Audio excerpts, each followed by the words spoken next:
Assalamualaikum warahmatullahi wabarakatuh. Halo semuanya, selamat datang dalam presentasi dan penjelasan tentang bahasa pemrograman C atau bahasa pemrograman yang dikembangkan oleh Apple untuk membangun aplikasi iOS, macOS, watchOS, dan tvOS. Saya Tiara Zarafida dan hari ini kita akan menjelajahi keunggulan Swift serta mengapa bahasa ini menjadi pilihan penting atau pilihan utama bagi para pengembang aplikasi Apple.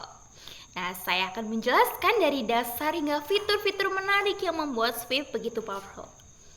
Oke, lanjut ke slide selanjutnya. Nah, apa sih Swift itu? Swift merupakan bahasa pemrograman yang dikembangkan oleh Apple.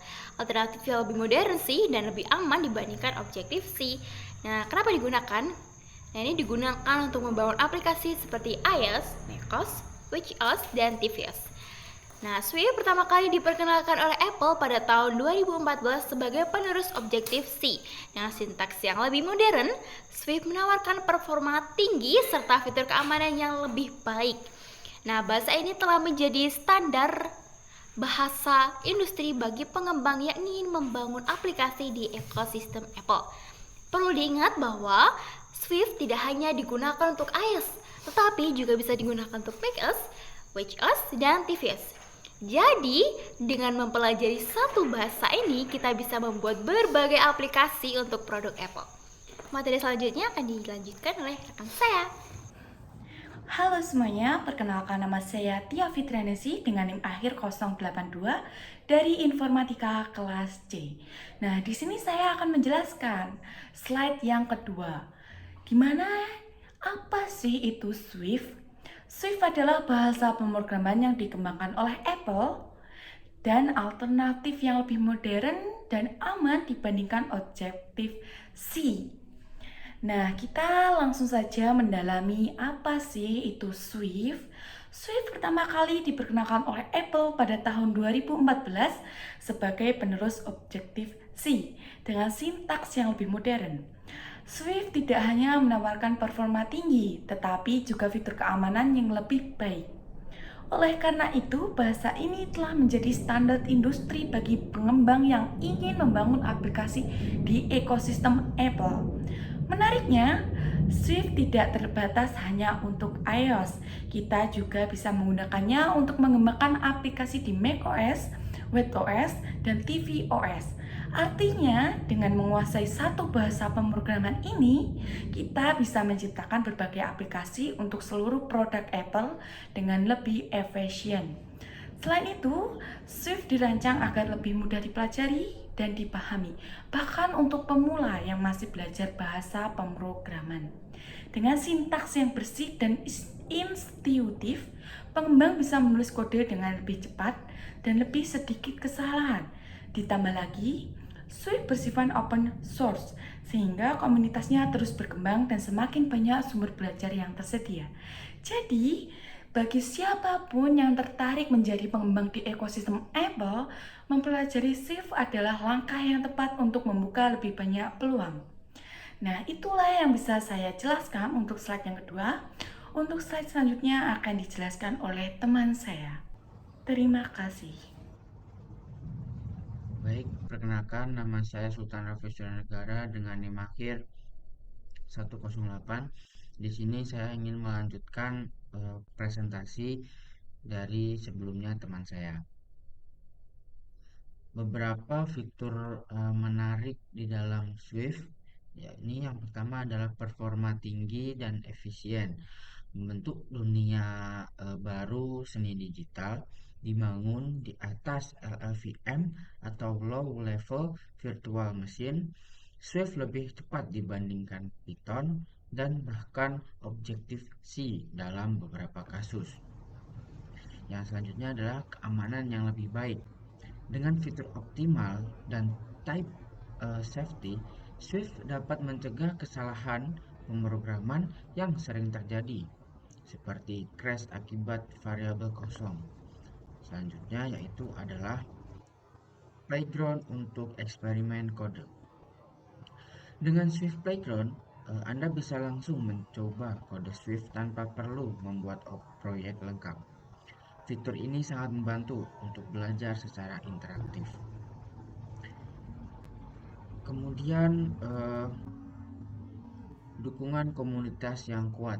Sejak Swift menjadi open source, banyak developer dari seluruh dunia berkontribusi dalam meningkatkan performa dan fiturnya. Dokumentasi yang luas juga memudahkan pemula untuk belajar. Baik, slide selanjutnya akan dilanjutkan oleh teman saya. Assalamualaikum warahmatullahi wabarakatuh. Perkenalkan, nama saya Fandi Ahmad Febrian dari kelas C dengan NIM akhir 131. Di sini saya akan mengajukan materi dari teman saya sebelumnya. Swiss juga mendukung berbagai tipe data. Yang pertama, in untuk bilangan bulat.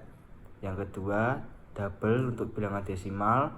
Yang ketiga, bool untuk nilai true atau false. Yang terakhir, array dan dictionary untuk menyimpan kumpulan data.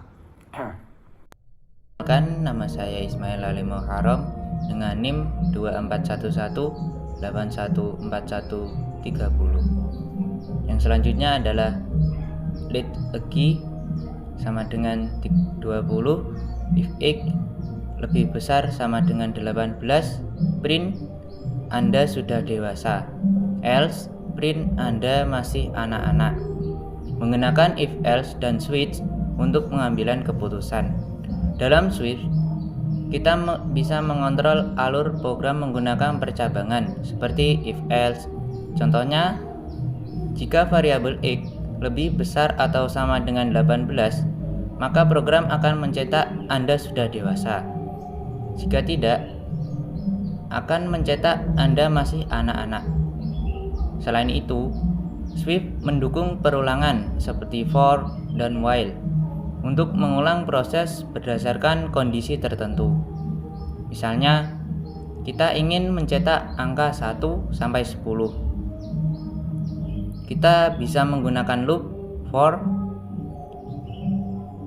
Ini sangat berguna dalam pengembangan aplikasi, terutama ketika kita perlu melakukan operasi berulang, seperti memproses data dari database atau menampilkan daftar item di aplikasi. Salah satu keunggulan Swiss dibandingkan bahasa lain adalah sistem tipe datanya yang ketat sehingga mengurangi kemungkinan kesalahan dalam kode. Untuk kelebihannya sendiri, Swiss yang pertama, sintaks modern, mudah dibaca dan dipahami.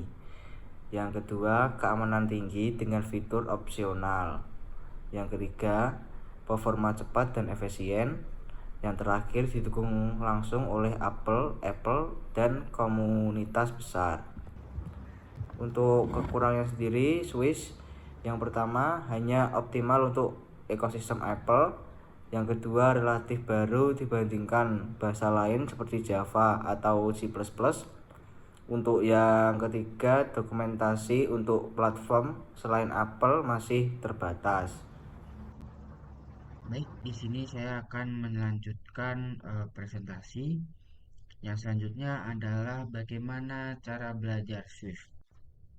Belajar Swift bisa dipelajari dengan banyak cara. Yang pertama adalah Swift Playground, yang kedua online course, yang ketiga Apple Developer Code Documentation, yang keempat adalah proyek kecil. Beberapa cara tersebut bisa untuk kita mempelajari Swift. Slide selanjutnya adalah kesimpulan. Kesimpulan dari PPT kita ini adalah Swift adalah bahasa pemrograman yang modern, cepat, dan aman untuk membangun aplikasi ekosistem Apple. Dengan sintaks yang bersih, performa yang tinggi, dan dukungan komunitas yang benar, Swift menjadi pilihan utama bagi pengembang iOS dan macOS. Baik, sekian mungkin presentasi dari kelompok 1. Kurang lebihnya mohon maaf. Sekian, wassalamualaikum warahmatullahi wabarakatuh.